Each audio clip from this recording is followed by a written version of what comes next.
When you're ready, just let me know. Ready? Oh, okay. Good evening. I'd like to call to order the City of Haslet Planning and Zoning Commission meeting. Today's date is Tuesday, August 29th, 2023. The time is 6:31 p.m. and we do have a quorum present this evening.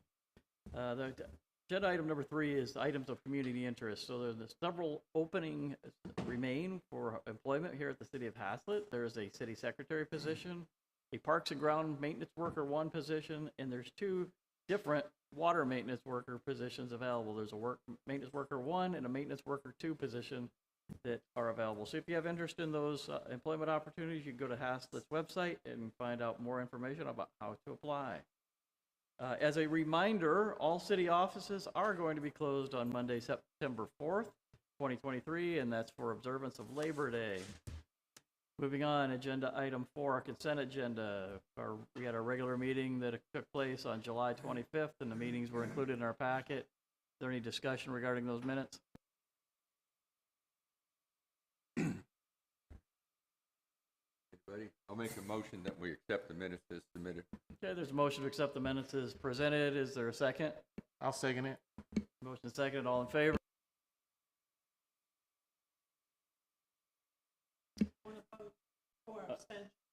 One abstention, sorry. Mr. Hilmer. Yep. Okay, so we're moving on to our public hearings and action items. There's a bit of a reordering here. So what was 5A is now 5B, and what was 5B is now 5C. So I'm going to be introducing a new 5A. We need to make a motion to untable the item as described in 5B. At our last regular meeting, this item was tabled. And in order to proceed, we need to untable it. So if there's a motion to untable the item as described in, we'll just refer to it as 5B, then that will be sufficient. I'll make a motion that we untable item 5B. Is there a second? I will second it. All in favor? Okay, the motion passes, so we can take up discussion on 5B. 5B, hold a public hearing, discuss, consider an act regarding an ordinance of the City of Haslet, Texas, amending ordinance 002-2020 Watercress Plan Development by removing, in parentheses, the HOA shall be responsible for the front lawn maintenance of the individual residential lots. And we'll begin with our staff presentation.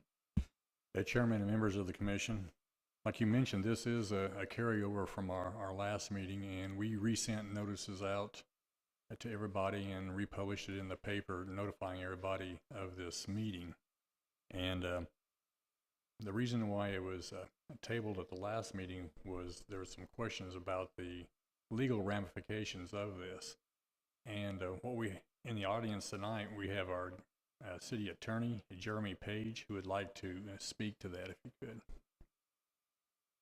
Thank you for being here, Mr. Page. And members of the commission.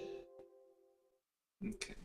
So I'm getting a little bit of feedback, so I'm just going to talk through all of that. But essentially, I wasn't present at the last meeting, but I know that there were questions about what the legal status of this change will and how it will impact the residents of the neighborhood as well as the city. And so right now, for the most part, who maintains yards is up to the individual property owner. Under our code of ordinances, we do not dictate who must maintain front yards.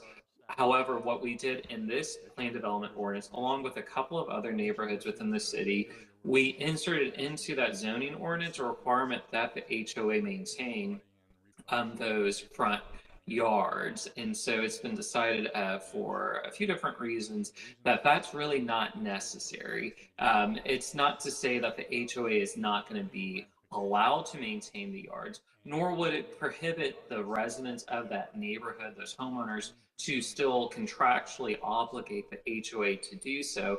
This would instead remove municipal oversight. It would remove the City of Haslet from requiring the HOA to maintain those yards. So whether or not the HOA continues to maintain the front yard will be solely up to the residents within that neighborhood and the HOA. But I know that there were questions about what the legal status Thank you, sir. of this change We're getting an echo. impact the the residents of the neighborhood as well as this. Did it go away? All right, yeah, we were getting some echo, a bit of a delay in what you were saying, and it was coming back into the room, so I think that's cleared up. Okay, so moving on, we are going to now open the public hearing. Is there anyone wishing to speak for or against agenda item 5B? And if you do have a desire to speak, when you come forward, if you could, make sure that you state your name and address for the record. And as much as possible, keep your comments brief so that we can make sure we can hear from everybody in a reasonable amount of time this evening. Okay, so I do have Ms. Graber that has filled out a comment card. Ms. Graber, would you like to come forward and offer your comment?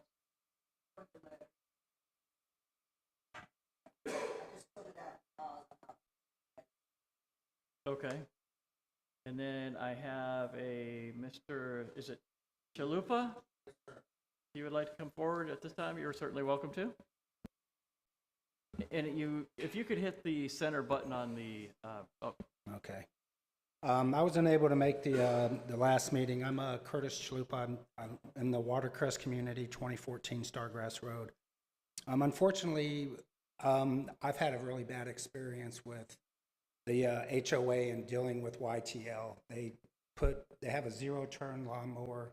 They put ruts in my yard. They dug when he turned, he was digging up chunks of my grass. So I don't mind paying for the services if the services are rendered. With YTL, they're probably a good commercial landscaping company, but I guess I just heard what I heard was the amendment is just to take it out where the HOA and the residents will eventually decide whether we keep it or not. So I am not in favor of the HOA being able to tell me to take care of my front yard. For the simple fact, our HOA is unable to take care of it. I sent them pictures. They never did anything about it. It was always give them another chance or something like that. So, but I guess hearing what I just heard from the lawyer, it's kind of a moot point. So, thank you.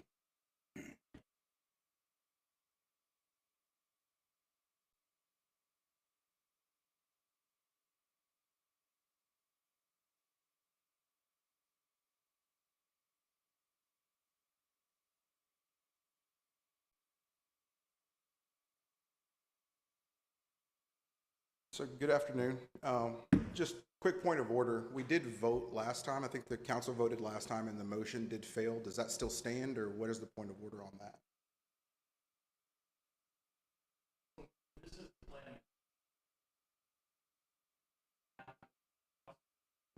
No, the last zoning and planning, we voted on this, correct? Okay. thank you. Yeah. Yeah, there were two different motions made. Okay. One was made to deny it, that failed. Perfect. And then there was another one made to table it, and that it passed. Sure. Okay. Well, then I'll just readdress the arguments real quick from the last time we met. So essentially, I don't think the conversation on the table is whether or not YTL services the HOA. That's a private competition that the HOA can award. I think the ask to keep the ordinance in place is that the city obligating the developer to maintain the lands is what we purchase. It's a value as a part of the purchase. As a citizen of Haslet, what I'm asking is to leave it intact so that we can maintain property values. If we look at the neighborhoods around that don't have such ordinances, they have landscape issues, so on and so forth. The argument that I presented to you last time, if it's no harm to the city, which is what I heard the attorney say today, and that was the question from last time, then it should be no issue with the city leaving the ordinance intact.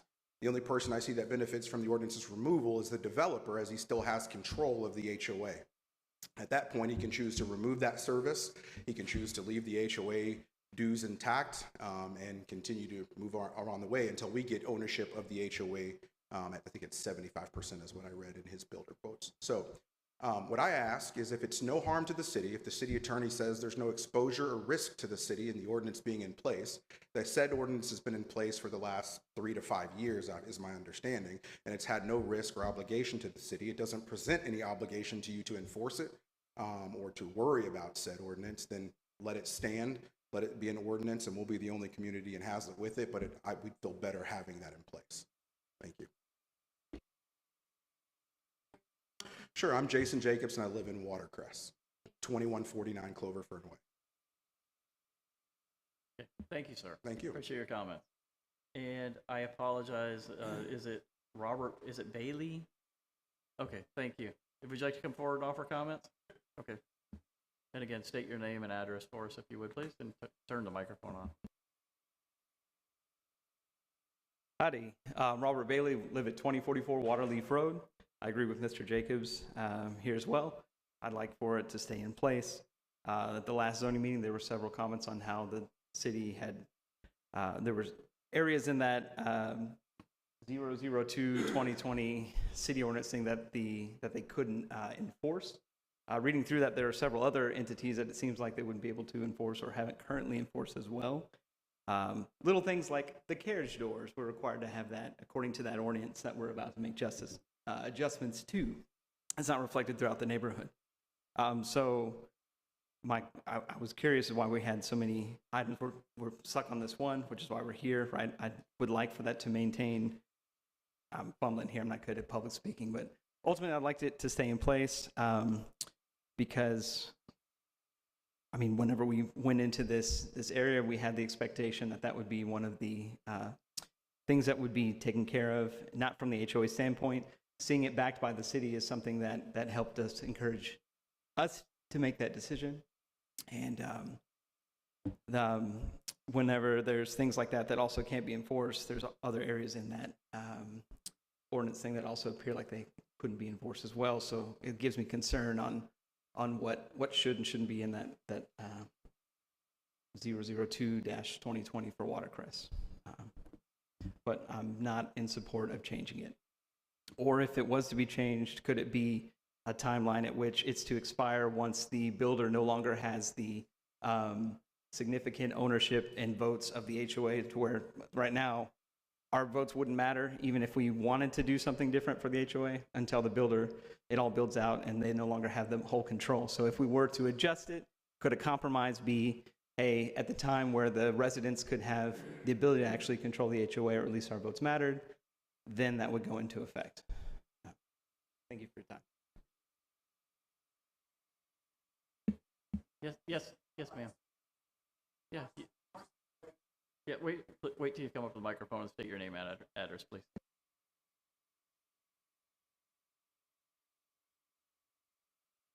There. Thank you. Marcia Graver, resident of Watercress, 2070. Sorry, I just had a had a block in my mind. I'm sorry. What is address? I'm sorry. I have a fear of public speaking. So, Clover Fern. Sorry, boy. I want to echo the two other gentlemen that just spoke, that I want to support keeping that ordinance in place until we get a majority ownership or representation on the board. We feel it's a good incentive, possibly not legally binding, but a good incentive to keep that in place.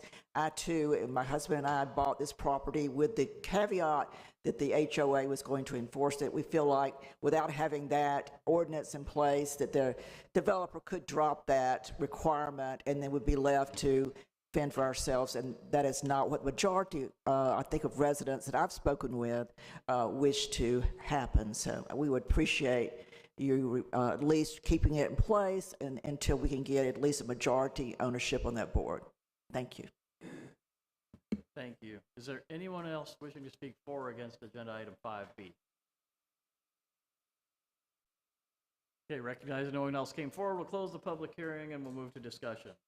Any questions for the city staff or the attorney? Am I to understand that residents are afraid that the HOA won't take care of this? They're trying to get the city to back them? I'm kind of confused. In that it states it in the general regulations that the HOA will take care of it. So I'm confused. Yeah, there's no removal of any of the other responsibilities as defined by the HOA. All of those requirements. The only thing that's being changed through this ordinance is the very last sentence here. But that does not the remaining language still enforces, has the enforceability of the HOA is responsible for maintaining those lawns.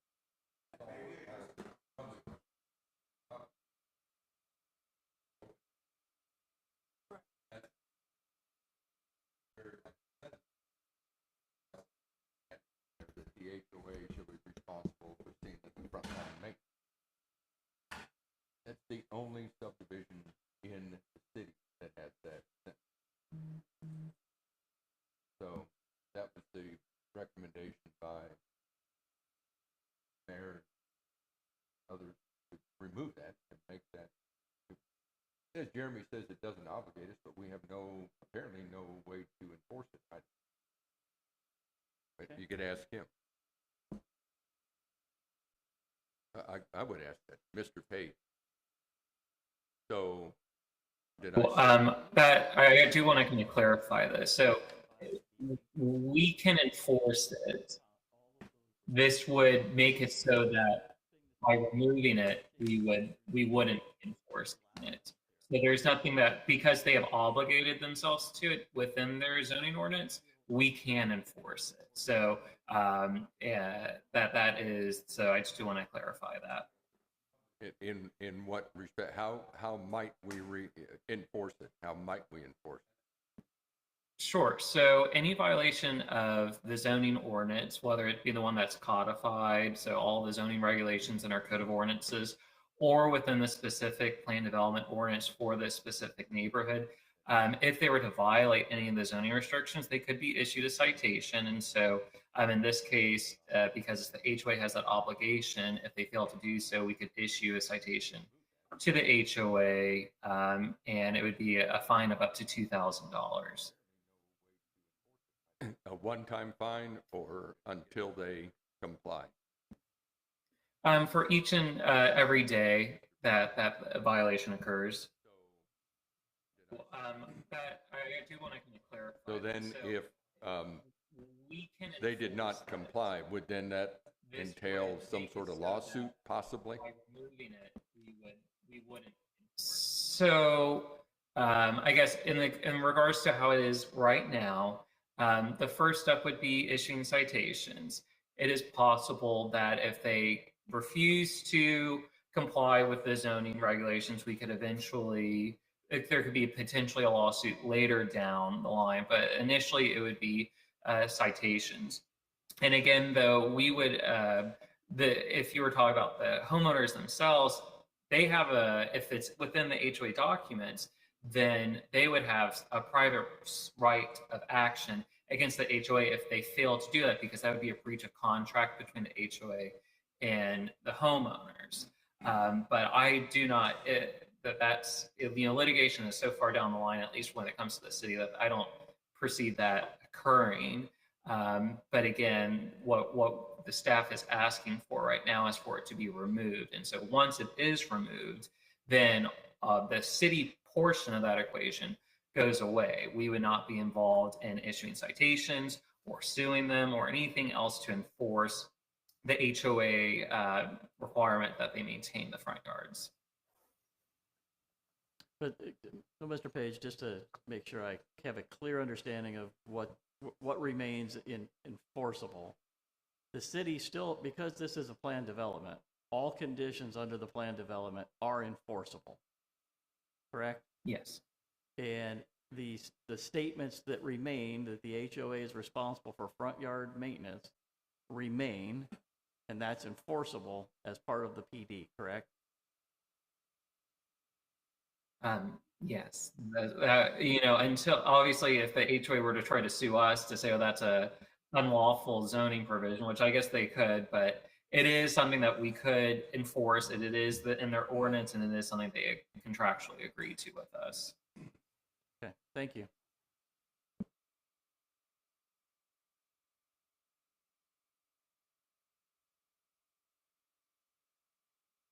I have a question for you. This provision was originally in 3 different subdivisions, correct? Caraway, Sweetgrass, and Watercress. That is correct. And then Caraway's was removed earlier this summer when the HOA was taken over by the residents, and that was written into the bylaws of the HOA. So now, I mean, that's Caraway, which I live in Caraway, and once the residents had enough, we're almost completely occupied now, and the residents have control of the HOA. The city removing that phrase from the regulation, the HOA went and put it into the bylaws of the HOA, so now we're covered. So that, you know, it takes a vote now of the residents to I want to overcome make that. a clarification. When we took this up for the Caraway, it was in no way connected to any ownership or management of the HOA. Right, it was just the timing. It was an ordinance. Right. And, you know, I don't know what timing took place with your HOA, but it was no way connected to that activity. No, I understand this. It wasn't intentionally, but that's the way the timing worked out. And so, I mean, for like I said, for Caraway, it took care of itself. And so, yeah. Is this not part of their bylaws? Is this different?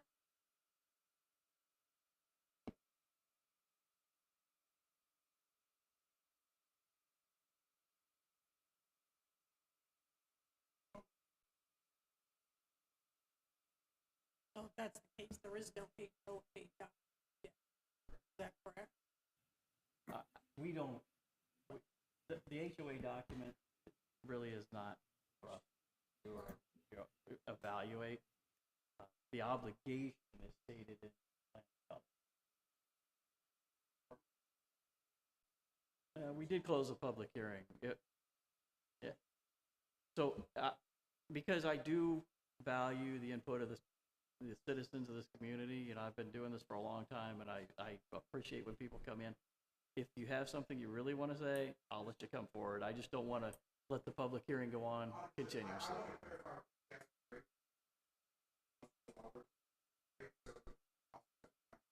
Okay. And again, state your name and address one more time. for Yes, the sir. record. Jason Jacobs, 2149 Clover Fern Way. So the concern that I have is not that my HOA won't protect me later in the case of Caraway. The problem that I have is the investment I've made is controlled by the developer until the neighborhood is 75 to 80% built out. So no matter what the HOA documents say or how we feel about the HOA, the developer has control of my HOA. So for instance, if tomorrow he decides once this ordinance is gone, he no longer wants to provide maintenance, he doesn't have to. He's not decreasing my HOA dues, and he's no longer obligated to make sure anybody does anything in their front yards, right? So what I'm asking is I made an investment in the city of Haslet, and so did my neighbors. So what I'm asking, if there's no exposure to the city, no cost, nothing other than it's been enacted however many years, leave it as it is until we have control of the HOA. If we want to revisit it, then I have no problem with that. I'll come on the other side of the podium and tell you remove it. That's fine. I'm not asking for municipal oversight. What I'm asking for is help me protect my investment with the ordinance that the developer asked for when it was enacted. So this was his request at the beginning, and now auspiciously, he wants to have that removed. And the question that I have is why? Nobody here can answer that, and that's not up for debate. I understand that. But what I'm asking is, as a homeowner in that neighborhood protecting his investment, leave the ordinance in place if it's no risk to the city, and allow me to protect the investment I made in this community so that I can continue to live here. Thank you. Hey, Chairman, I'd like just to make a comment. Yes, please. As far as if the city was going to enforce grass anywhere in the city, once it got up to 12 inches tall, that's when we start writing tickets. I seriously doubt if any of those yards in the watercress will ever get it to that state. That's the only time that we're going to get involved. And so, you know, when you say the city is going to get involved and enforce it, when it gets to be 12 inches, that's when it would start. It gets back to Mr. Page. So if the city is not going to enforce, if this sentence were to remain, the city is then not going to enforce until we have grass 12 inches tall or taller, then,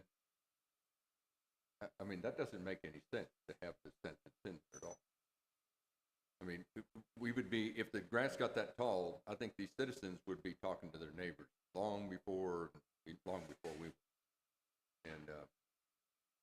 And I would think that, now, go ahead.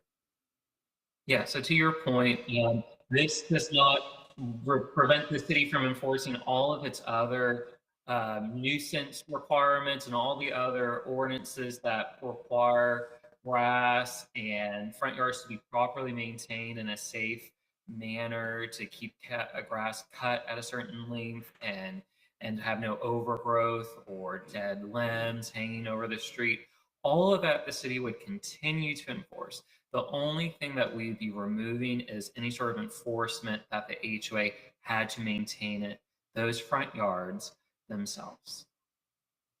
So, Mr. Swanky, so a statement was made that this might have been brought forth, this modification, on behalf of the developer, but my understanding this modification brought forth on behalf of the city itself, right? That's correct.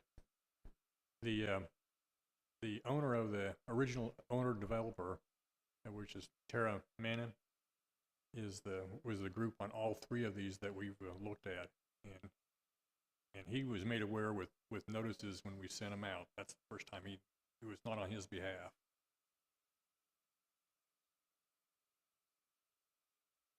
Any other discussion? And if not, is there a motion?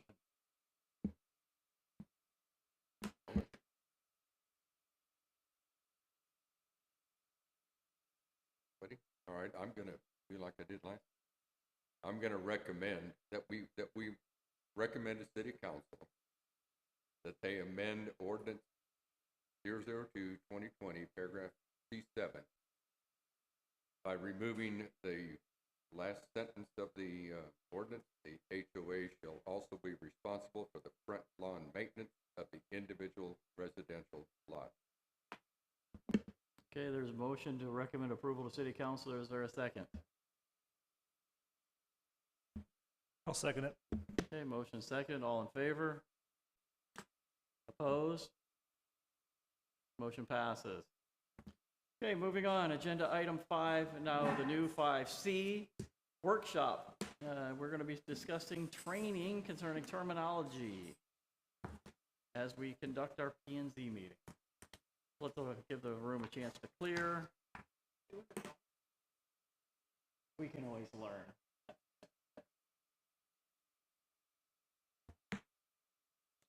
All right, Mr. Swanky, I'll let you take us through our description of our topic here in our workshop, if you would, please.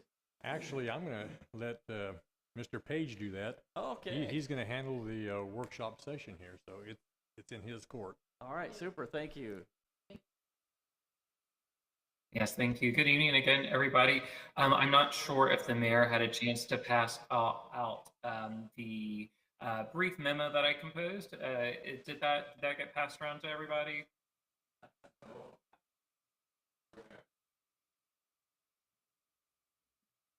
Is that a no? That's a no. Yes, it's a no. Okay, thank you. All right. So this is really just kind of talking about what happened at the last meeting, and just to make sure that we kind of understand the best practices moving forward for how to kind of discuss the items and when things kind of come up like they did last time. So just as a basic overview, basic planning and zoning commission 101, you all hear cases relating to zoning amendments or zoning change requests. And then you make a recommendation to the council, who then makes the approval, final approval on those discussions, on those matters. But prior to all that occurring, there are certain notice requirements for those matters. And so there's one part of it that is noticing requiring for the Texas Open Meetings Act. It has to be published in an agenda a certain time beforehand. We have to make sure all of that is done properly. But the other form of notice that is specifically required for these zoning cases is that people within a certain distance from the actual zoning site that's going to be changed or amended, that is going to be impacted by it, they also have to be provided notice of that prior to the public hearing occurring. And so the reason why that gets a bit complicated is when it comes to the actual meeting itself. And so let's talk about the last meeting. what ended up happening was that the item, when it came to this watercress plan development ordinance change, we wanted to potentially have a vote on it. The initial motion to approve that failed. It was a tie vote, and so the motion was made to table it till next month. And so what I am suggesting to do moving forward is to not table it, but instead to, quote, continue the public hearing to a date certain. And so I know that seems rather small, but when you say, oh, we're just going to table this or postpone it, and we don't specify a specific date on that, what ends up happening is that the staff, they have to renotice to all of those property owners that are impacted by the zoning request under state law. They have to send out that notice all over again. However, if we continue it to a specific date, meaning that we don't ever even close the public hearing, it just gets continued to a specific date, then staff, they don't have to renotice everything. It doesn't cost the city extra money, extra staff time. All of that doesn't have to be done. We're not having to double the work of everybody. And so that is why something that I spoke with the mayor about, and we kind of want to make sure that we get this clarified, so that way we kind of make sure everything kind of moves forward in a cleaner, easier process. So again, just if you were to continue the public hearing and pick the next date, and so that might require you to say, hey, Morris, what's our next P&Z meeting date? Or to already know it, so that way we have it and it's in the motion, and we know exactly when the meeting is going to be, when the public hearing is going to be continued to. And so again, that way we're not having to double up work and have to renotice everything when it comes to that. So that's kind of just an explanation. I kind of goes a bit into some minutiae, almost with like a Robert's Rules of Order and this and that, but really just as long as we just have the date in the motion, the rest of the language doesn't matter as much, although again, the preference would be to continue the public hearing to that specific date. So that's really all I had to say. It's not too much of a presentation, but I kind of wanted to open it up to you guys in case you had any questions about what I had to say or any points of clarification you'd like to make.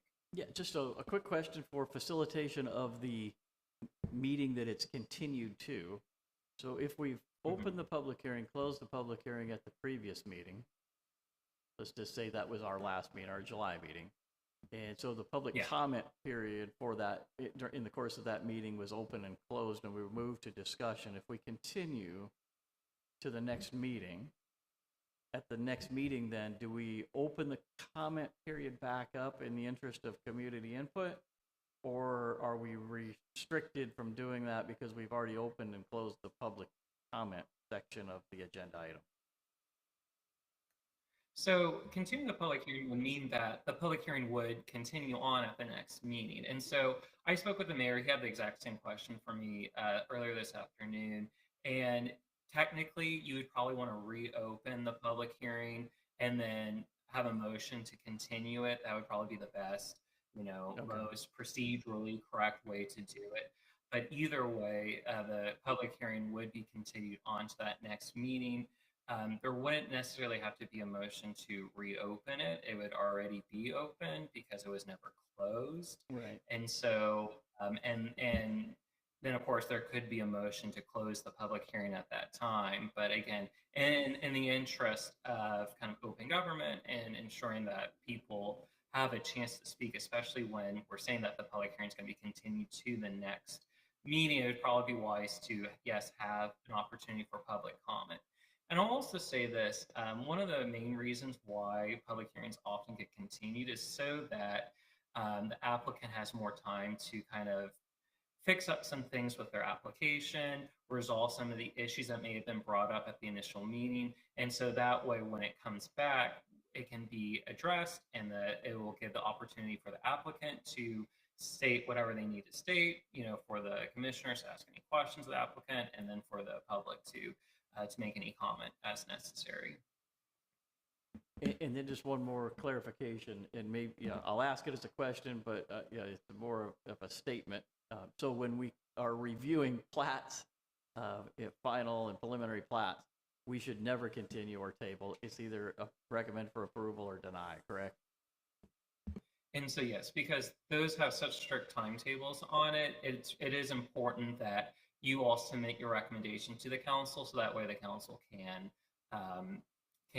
get to it and do all of that. So yes, absolutely. This is really more so on like zoning matters or other those type of public hearings. Excellent. Any other questions, Mr. Page? I have a question about the tabling. So are you saying that there really is no reason for us to table it? We would always continue? Is that what you're saying? Correct?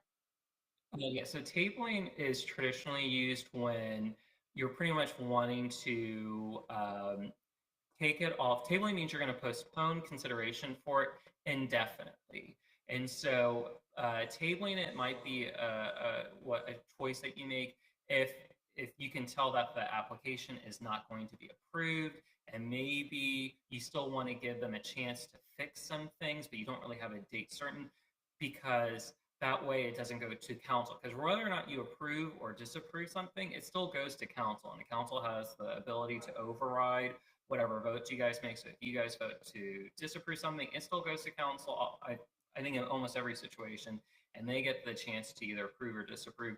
Tabling would pretty much take it off of that runway and make it so that they can have time to go and fix whatever needs to be fixed. But that would be the only time that I could think of that tabling would be appropriate. But if you really just want to continue discussion to the next meeting, tabling is really not going to be the appropriate procedural maneuver for that. Mr. Page, we have one remaining resident in the room, and he's raised his hand. May have a question. Let me find out what his question may be, and may ask him up to the podium. For just give me 1 second here. Mr. Bailey, did you have a question or something you wanted to add to this conversation? Yes, sir.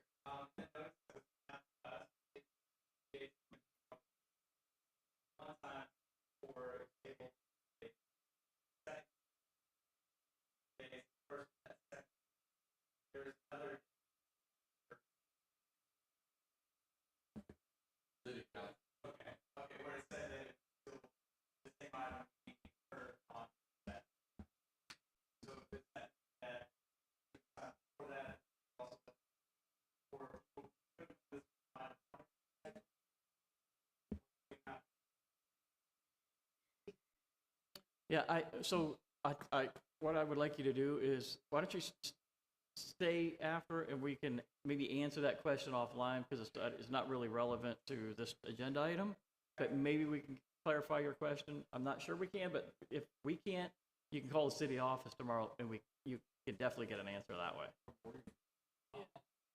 All right, super. Any other questions for Mr. Page? Okay, Mr. Page, thank you very much for the education. We certainly appreciate your time being here tonight and helping us be more effective in the way we do our work. Absolutely. Thank you.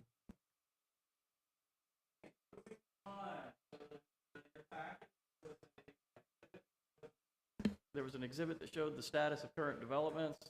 Take time to look through that.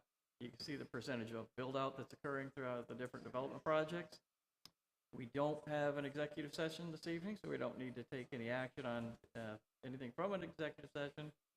And next meeting, why don't we just hold for 1 second and see if there's anything Mr. Spanky wants to offer. Yeah.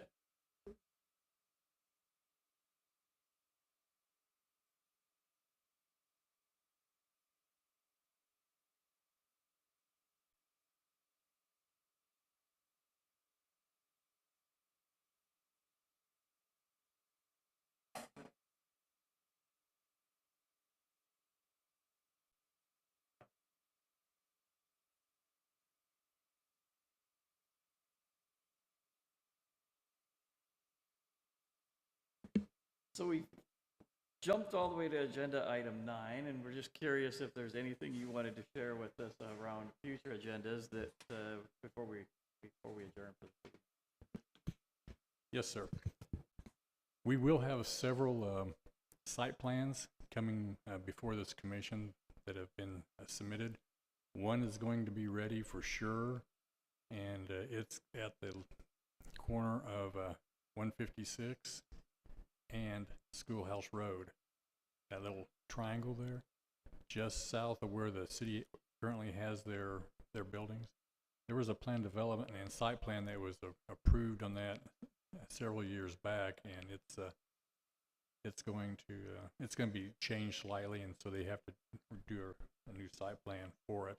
That's one, and we have a couple others in some different locations, but they're not quite ready for their official presentation to this board. But they will be coming real soon.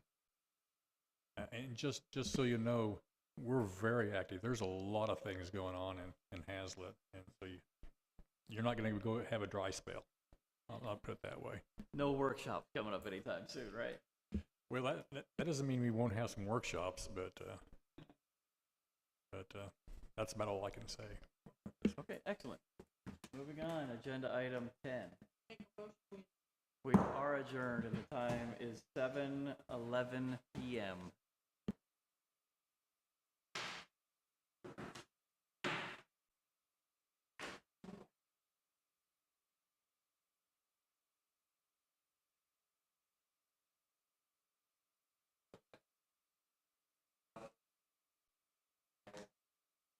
Good night.